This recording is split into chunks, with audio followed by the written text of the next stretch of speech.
شروع کریں۔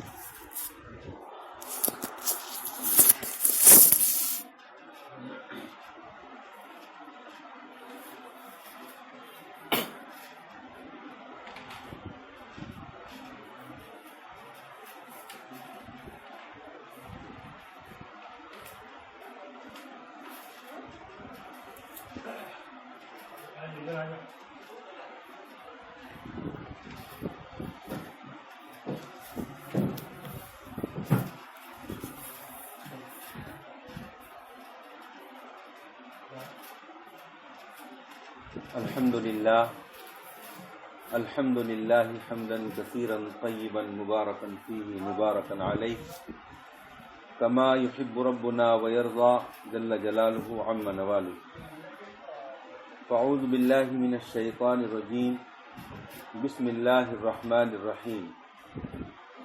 يا أيها الذين آمنوا اتقوا الله ولتنظر نفس ما قدمت لغد واتقوا الله ان الله خبير بما تعملون. ولا تكونوا كالذين نسوا الله فأنساهم أنفسهم أولئك هم الفاسقون. لا يستوي أصحاب النار وأصحاب الجنة أصحاب الجنة هم الفائزون. لو أنزلنا هذا القرآن على جبل لرأيته خاشعا متصدعا من خشية الله. وتلك الأمثال نضربها للناس لعلهم يتفكرون. صدق الله العظيم.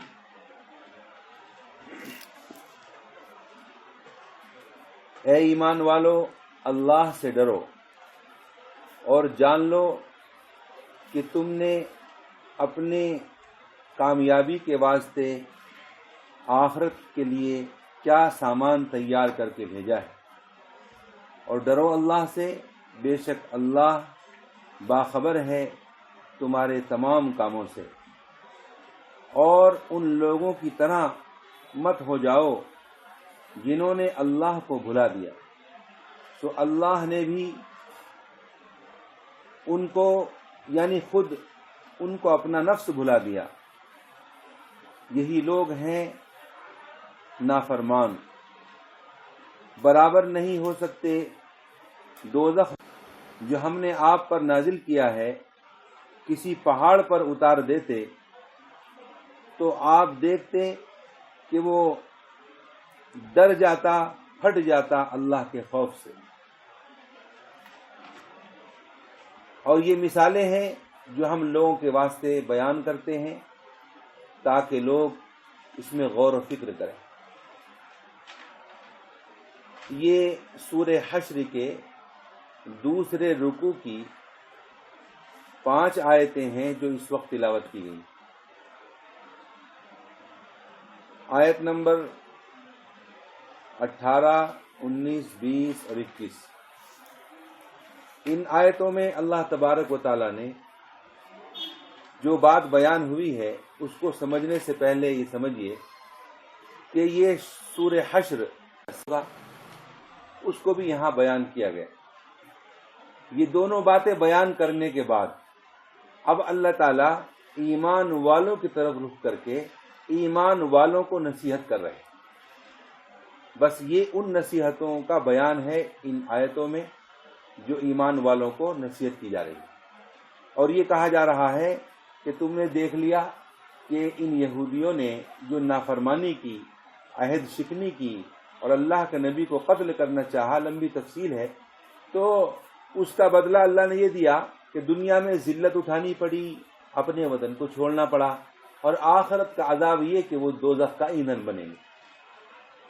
لہذا اے ایمان والو، تم ان کے انجام کو دیکھ کر سمجھ کر اللہ سے ڈر کر تم ان کی طرح مت ہونا بلکہ اللہ کی اطاعت میں لگو. علماء فرماتے ہیں یہ بہت پیارا خطاب ہے جو اللہ نے ہم کو کیا ہے.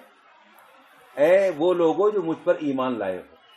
جیسے ہم کسی کو اس کے احترام میں کیا کرتے ہیں، نام لینے کی بجائے اس کا جو اللہ نے ہمیں عطا فرمایا ہے، اور وہ ہے کیا، مسلمان، کہ اللہ نے ہمیں ایمان والا بنایا.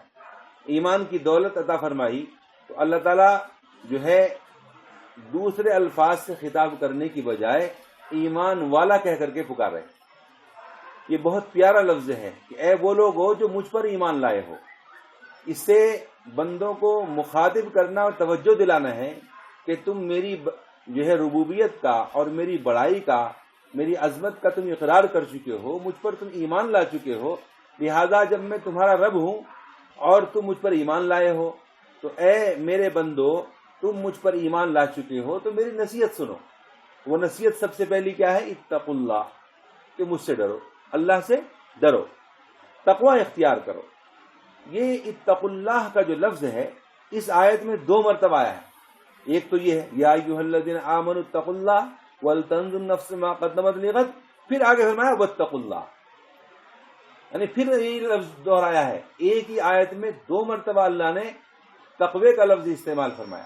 تقوی کے لفظ سے سجایا گیا، جیسے کہ آپ کوئی تھالی سجاتے ہیں فروٹ سے، مختلف قسم کے فروٹ رکھتے ہیں، اس کو سجاتے ہیں، تو ایسے ہی اللہ نے پورے قرآن کریم میں جو احکامات اتارے ان تمام احکامات میں جو ہے تقوی کے اختیار کرتے ہیں ان کی دنیا بھی اچھی ہوتی ہے، اور جو تقوی اختیار کرتے ہیں ان کی آخرت بھی اچھی ہوتی ہے. اس طرح ہم نے تم سب میں فقیر غریب بھی کھڑتا ہے، کالا بھی کھڑتا ہے، گورا بھی کھڑتا ہے، عربی بھی کھڑتا ہے، اجمی بھی کھڑتا ہے. جی سب کا مقام ایک ہے اللہ کی نظر میں، سب کے جو ہے مرتبہ ایک ہے اللہ کی نظر میں. لیکن آگے فرمایا ان اکرمکم عند اللہ اتقاکم، کہ تمہارے نزدیک، اللہ کے نزدیک تقوی والا جو ہے وہ اللہ کے یہاں مرتبے والا ہے. باقی کسی کا کوئی مرتبہ نہیں، چاہے کتنے بڑا مالدار کیوں نہ ہو اور کتنا ہی کوئی غریب کیوں نہ ہو، اللہ کی نظر میں مالدار غریب سب برابر ہے، بادشاہ فقیر سب برابر ہیں. ہاں اگر کسی کا مرتبہ اور مقام ہے اللہ کے یہاں تو اس کا ہے جو تقوی اختیار کرتا ہے. ان اکرمکم عند اللہ اتقاکم، تو اللہ کے نزدیک مقبولیت بھی تقوی والوں کی ہے.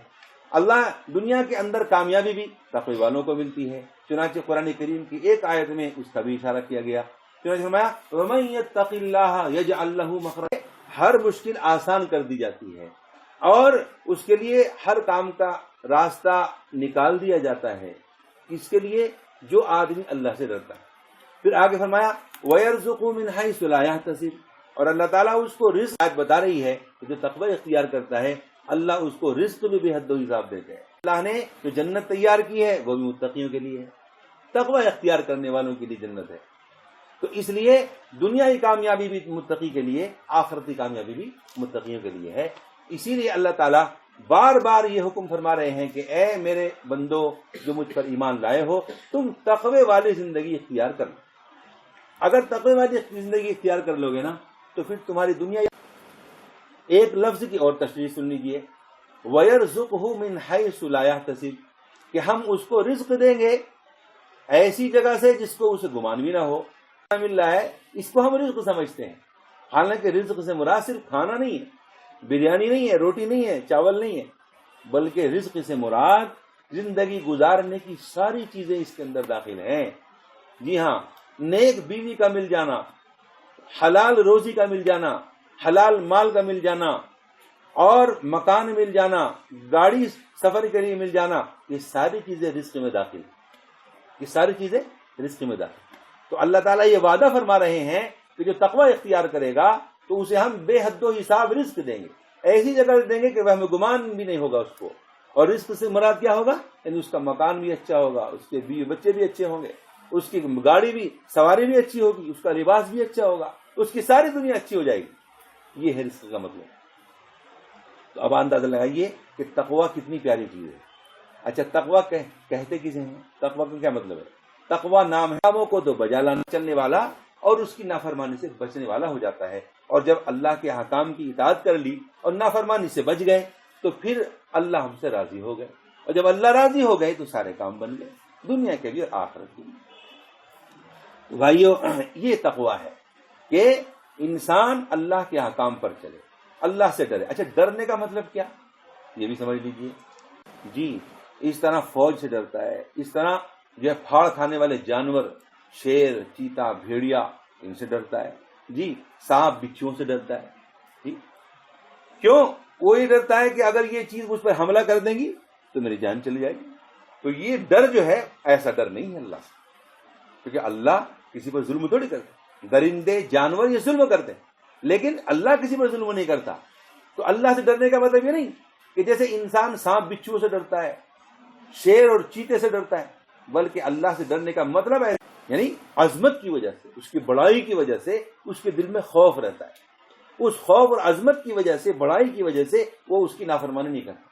بیٹا باپ کی نافرمانی، عظمت کو سامنے رکھ کر اس سے خوف کیا جائے، اس سے ڈرا جائے کہ اللہ تو بڑے شفیق و مہربان ہیں، لیکن اگر اس کی نافرمانی ہو گئی تو وہ پکڑ بھی بہت سخت کر سکتے ہیں اور عذاب بھی بڑا سخت دے سکتے ہیں.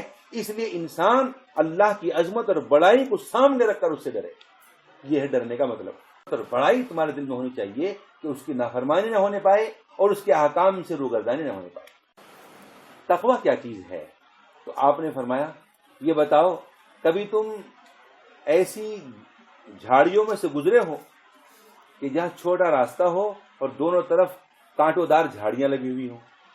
کبھی اس راستے سے گزرے ہو؟ تو کہا کہ ہاں گزرا ہوں. کیسے گزرتے ہو؟ کہا کہ بالکل کپڑوں کو باہا ہونا. تقویٰ اصل کہاں ہوتا ہے؟ بہت سے لوگ ظاہر میں تقویٰ اختیار کرتے ہیں جی، لمبا جبہ پہن لیا، لمبی داڑھی رکھ لی، سر پہ ٹوپی، ہاتھ میں تسبیح، بہت بڑا عصا لے لیا، لوگوں کا مال، اور باہر کیا ہے؟ لمبا جبہ ہے، ٹوپی ہے، داڑھی ہے. تو یہ چیز کیا ہے؟ فرمایا یہ ظاہری چیز یہ تقویٰ نہیں ہے. التقویٰ ہا ہونا. آپ نے اشارہ کیا دل کی طرف کہ تقویٰ دل میں ہوتا ہے. اس دل کے اندر تقویٰ ہونا چاہیے. اس کل آنے والا نہیں ہے، آنے والا کل نہیں ہے، بلکہ اس سے مراد آخرت، کہ اس نے آخرت کے لیے کیا تیاری کر رکھی ہے. ہر ایک کو اس کا خیال رکھنا چاہیے، ہر ایک کو اس کا حساب رکھنا چاہیے اور جان لینا چاہیے کہ میں نے آخرت کے لیے کیا تیاری کی. یہاں ما قدمت لغت کا لفظ استعمال کر کے آخرت کی طرف اشارہ دلایا گیا. تو آخرت کو یہاں کل سے تعبیر کیا کہ وہ کل آنے والی ہے آخرت. اور ظاہر ہے کہ کل تو آنے والی نہیں ہے، لیکن اللہ نے آخرت کو، قیامت کے دن کو کل کے لفظ سے کیوں تعبیر کیا ہے؟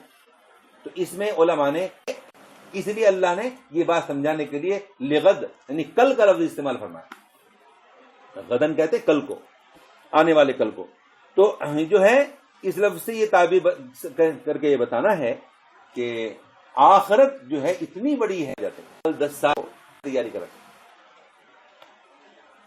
ایک دوسرا مطلب علماء نے بتانا کہ کل آنے والا دن بالکل قریب ہے. ایسے ہی یاد رکھو قیامت بھی بالکل قریب. تو اس کے قرب کو، اس کی نزدیکی کو بیان کرنے کے لیے اللہ نے اعتبار سے انسان کو توجہ دلانا ہے آخرت کے لیے، کہ اس بات کو بتانے کے لیے اللہ نے یہاں غدن کا لفظ استعمال فرمایا ہے. ہر انسان کو اپنی آخرت کی فکر کرنا چاہیے. چنانچہ یہاں جو تیاری کرنا ہے وہ کیا ہے آخرت کے لیے؟ آخرت کی تیاری کا جو لفظ استعمال فرمایا کہ ہر انسان کو آخرت تیاری کرنی چاہیے. علماء نے اس کی مثال یہ بتائی ہے کہ جیسے انسان ایک مسافر ہوتا ہے، تو مسافر کا اصل ٹھکانہ کہاں ہوتا ہے؟ کی طرح. چنانچہ حضرت عمر نے بھی یہ بات فرمائی ہے کہ آدمی کو بڑے بڑے مکانات نہیں بناتا، بلڈنگیں نہیں بناتا، سجاوٹیں نہیں کرتا، ویٹنگ روم کو سجاتا نہیں ہے، بلکہ وہ تو وقتی کوئی آدمی اگر کا مطلب یعنی اچھے عمل کرے گا اور برائیوں سے بچے گا. چنانچہ علماء نے یہ لفظ جو 2 مرتبہ آیا ہے اتقوا اللہ کا، اس کے لیے یہ مطلب بتایا ہے کہ پہلے لفظ میں جو تقوی اختیار کیا گیا، تقوی کا لفظ اور تقوی کا حکم دیا گیا، اس سے مراد اللہ کی اطاعت کرنا ہے. کہ اللہ کی برائی کرتا ہے تو چھپ کے کرتا ہے، جی ماں باپ سے چھپ کر کرے گا، لوگوں سے چھپ کر کرے گا، لیکن انسان ساری دنیا سے چھپ کر کے برے کام کر لے، لیکن اللہ سے تو نہیں چھپ سکتا. اللہ سے تو چھپنے کا سوال ہی نہیں. لہذا اللہ تعالیٰ فرما رہے ہیں ان اللہ خبیر بما تعملون. اللہ سے، اور اللہ تعالیٰ کبھی کبھی عبرت کے لیے چھوٹے چھوٹے عذاب بھیج کہ ہم جو نافرمانی کر رہے، اس نافرمانی کا نتیجہ کیا پڑ گئے کہ وہ اپنے آپ کو بھی بھلا بیٹھے. چنانچہ فرمایا اولئک هم الفاسقون. یاد رکھو یہی لوگ نافرمان جنہوں نے اللہ کو بھلا دیا اور اللہ نے بھی ان کے نفس سے ان کو بھلا دیا اور یہ بالکل اپنی جان سے ہی بے پرواہ ہو کر اللہ کے نافرمان بن گئے. یہ لوگ ہی نافرمان اور فاسق ہیں. گنہگار ہیں، اور یاد رکھ تم جنت سے دور ہو گئے۔ ایسا باعظمت کلام ہے کہ اگر ہم اس قرآن کو اور پھر اس کے اوپر قرآن اترتا تو کیا ہوتا؟ وہ تو دیکھتا لرائتہ خاشعا متصدعا من خشیت اللہ، کہ وہ ڈر جاتا، پھٹ جاتا اللہ کے خوف سے۔ پہاڑ بھی اللہ کے کلام کی عظمت سے اللہ کا خوف کھاتے ہوئے وہ بھی دب جاتا، پھٹ جاتا۔ لیکن یہ حضرت انسان ہے کہ اس کو اللہ نے عقل و شعور دی ہے، قرآن کریم کی عظمت جن کے دلوں میں ہوتی ہے تو پھر وہ اللہ کے کلام کو سینے سے لگا کر اس کے مطابق اپنی زندگی گزارتے ہیں۔ تو یہاں یہ توجہ دلائی جا رہی ارشاد کو پورا کرنے آیات کا خلاصہ ہے، اور ان آیتوں کا یہ پیغام ہے کہ ہم سب تقوی اختیار کریں اور اللہ کا خوف، اس کی عظمت کو سامنے رکھتے ہوئے اس کی اطاعت کریں، نمازوں کی پابندی کریں، جن کاموں کے اللہ نے کرنے کا حکم دیا ان کو بجا لائیں، اور جن کاموں سے اللہ نے منع کیا ان کاموں سے بچ جائیں۔ ان آیت کے نصیحتیں ہیں ہم سب کے لیے۔ اللہ تعالیٰ ان تمام نصیحتوں پر ہم سب کو چلنے کی توفیق عطا فرمائے، اور اس کی وجہ سے کہ اللہ تعالیٰ نے ہمیں جنت کا وعدہ فرمایا ہے، اللہ تعالیٰ وہ جنت ہمیں نصیب فرمائے اور دوزخ سے ہم سب کو محفوظ رکھے، اور دنیا آخرت دونوں کی بھلائی نصیب فرمائے، آمین۔ وآخر دعوانا الحمدللہ رب العالمین۔